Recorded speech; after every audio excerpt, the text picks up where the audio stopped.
Hey guys, welcome back to Andy's Dinosaur Reviews, and today we have one of the brand new PNSO 2020 figures to take a look at, and oddly enough, this was like the third one I think I ordered recently.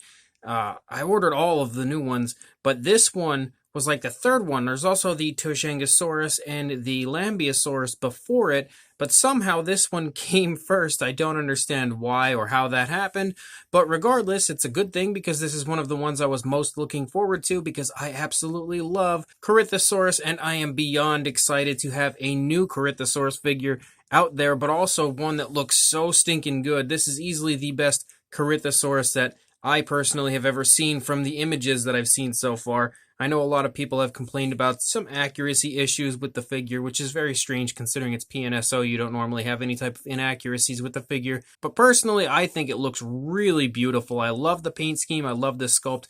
Everything looks phenomenal on this figure. Really nice image here on the front of the box.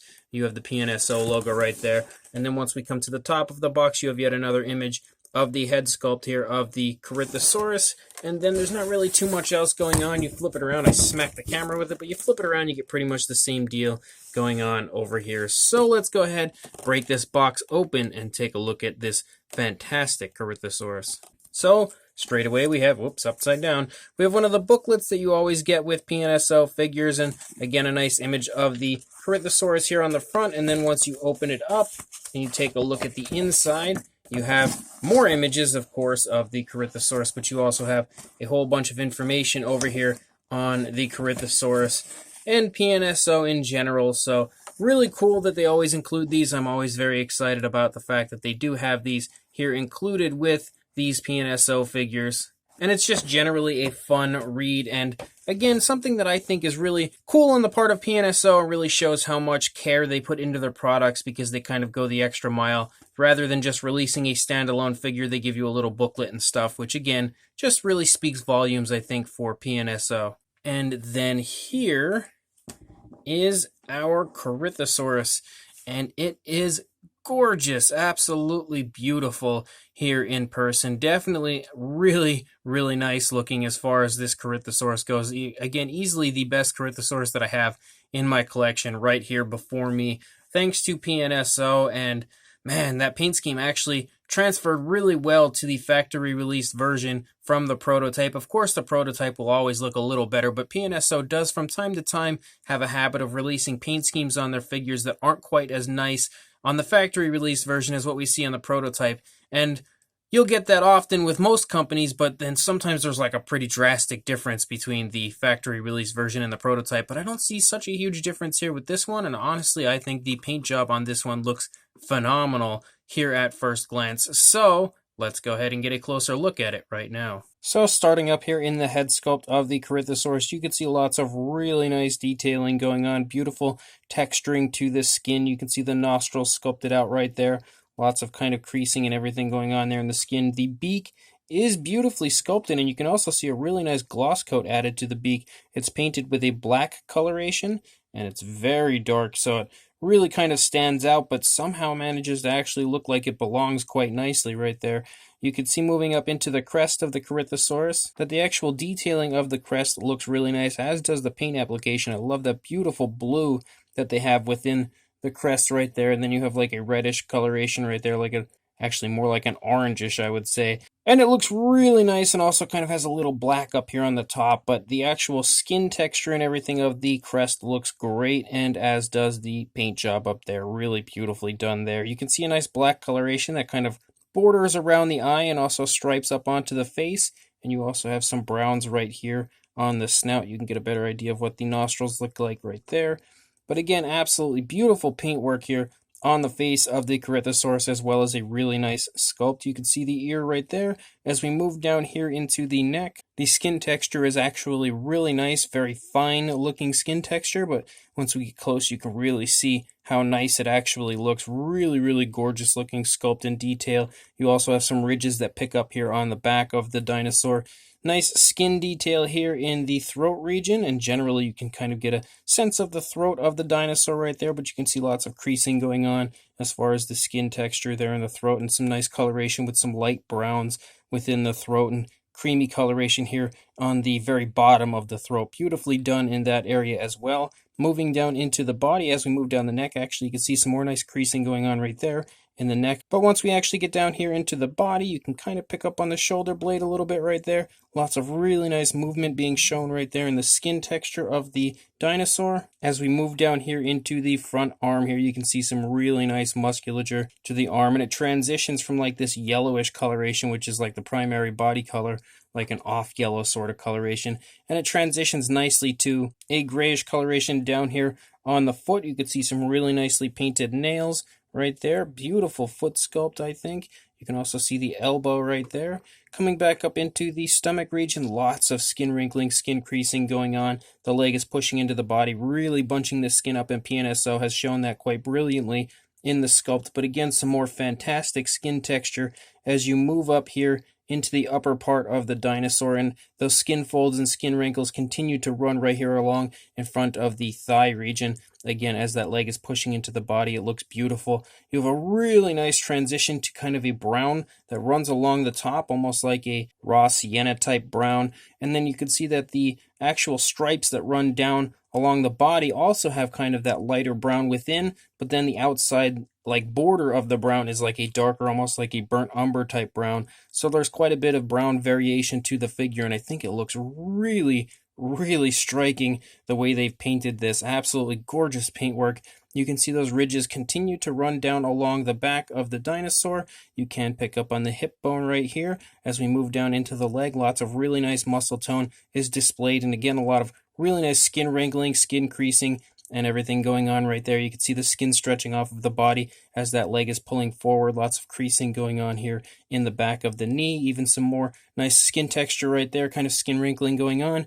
Again, that very nice transition down into that grayish coloration for the feet, and you can see the feet look beautiful, very nicely painted nails as well with a grayish coloration, and they do appear to have a gloss coat to them, so they shine quite realistically. And then moving back up here, you can actually see there's like some osteoderms here on the underside of the dinosaur right there. You can see some right here, which is very strange. You don't often see figures sculpted out like that with osteoderms on the underside, but this one does sport them, and I actually think it looks pretty cool the way they've done that. Moving back out here into the tail, again, that really nice fine skin texture continues, and then the tail transitions to like a nice mixture of like that yellowish coloration and browns and everything out here at the tip. Beautiful striping the whole way out. Very nice, very natural looking curve to the tail. Nothing I would say would be unnatural to the figure in the positioning of the body. Looking at this side, again, the head sculpt looks phenomenal. The eyes are painted really nicely right there. You can see a nice black pupil there, as well as a white coloration for the eye. There's no sloppiness there.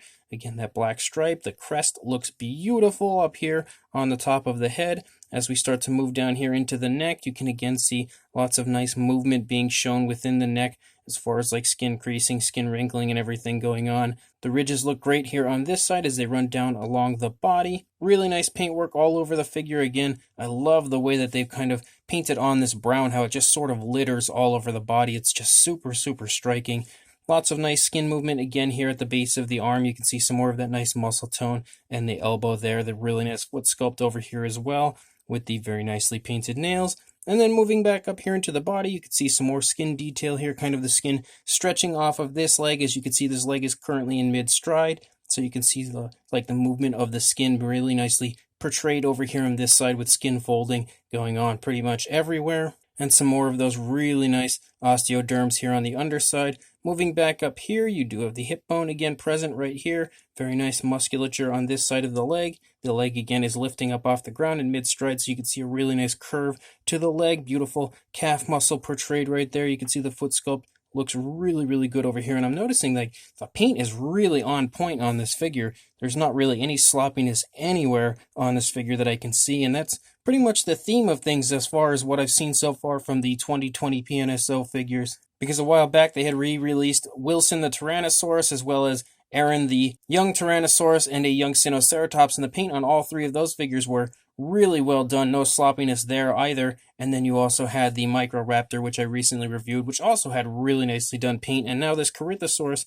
also has really nice paint, and again, no sloppiness or anything. So really phenomenal work lately on the part of PNSO as far as the actual paintwork of their figures. You can see some more skin stretching off of the body right here, and then we run out the length of the tail, and the tail again looks absolutely phenomenal. Beautiful detailing here on the underside of the dinosaur as well. Pretty much everywhere you can see some nice light browns showing up here and there on the underside of the Corythosaurus. So this figure, again, as far as I'm concerned, is phenomenal. Now, as far as the size goes, this figure was actually significantly larger than I expected it to be. I'm not sure why I expected it to be a bit smaller. I mean, this was the one that runs around the $38, $39 range, so I guess it should be a little bit bigger than some of the others, but I guess I just wasn't quite prepared for how heavy it is and generally how big and well made it is. It's absolutely beautiful, but for a length from the snout to the tail, you are looking at about 10.5 inches or about 26.5 centimeters. And then for a height to the top of the crest, you are looking at just over 4.25 inches or around 11 centimeters. And then to the top of the back, about 4.5 inches or around 11.5 centimeters, somewhere in that range. It's very close when it comes to both of those areas. For a size comparison, there is Mr. Papo T-Rex, the Attack Pack Corythosaurus, and Robert Muldoon from the Mattel Jurassic World toy line, next to our absolutely beautiful and very striking looking PNSO Corythosaurus. And next to these figures, you should definitely have a good idea, again, of the fact that it sports some pretty good size, much larger than I was kind of expecting, but definitely some really nice size for this beautiful hadrosaur. So all I can pretty much say is thank heavens for PNSO, because there is a severe lack of hadrosaurs out there in the dinosaur collecting community, and on top of being a severe lack of them, the ones that are out there, most of them don't really look that great, but this one is absolutely beautiful, and I've said that probably numerous times throughout this review, and that's probably just because I am extremely impressed with the figure overall. The sculpt, first of all, I think is really nice looking. They've done a great job of sculpting out all the very fine details and all of the movement throughout the entire dinosaur. They've portrayed that perfectly within the sculpt with really nice skin folding, skin wrinkling, and everything going on. Very nice fine skin texture to the figure. You have some very cool looking osteoderms that show up here and there on the underside, as well as a nice line of ridges that run along the back and an extremely striking looking crest up there on the head of the Corythosaurus. The paint as well looks fantastic as far as I'm concerned. I think they've applied it in beautiful fashion. They've given it a really nice flashy look. The paint scheme, although looking extremely natural, is also extremely flashy and just perfectly done as far as I'm concerned. But the actual application of the paint looks really natural as well. It doesn't look like paint on a figure, and I think PNSO has done a very good job of pretty much matching up the paint as nicely as they could possibly do from the actual factory release version to the prototype. I think they have done a really good job here on the paint application. The pose as well is nice and natural. It's nothing flashy. It doesn't look like it's kind of in a hurry or anything. It just looks like it's walking along kind of with its head looking down. Maybe it's about to head down to the watering hole, get a drink, or it's about to grab a hold of some vegetation from a nearby plant.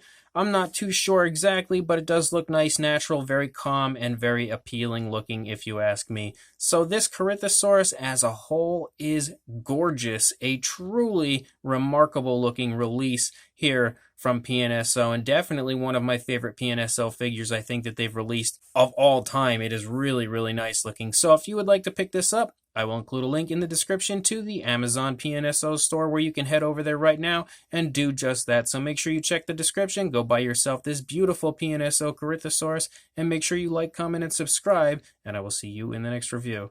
Thanks for watching.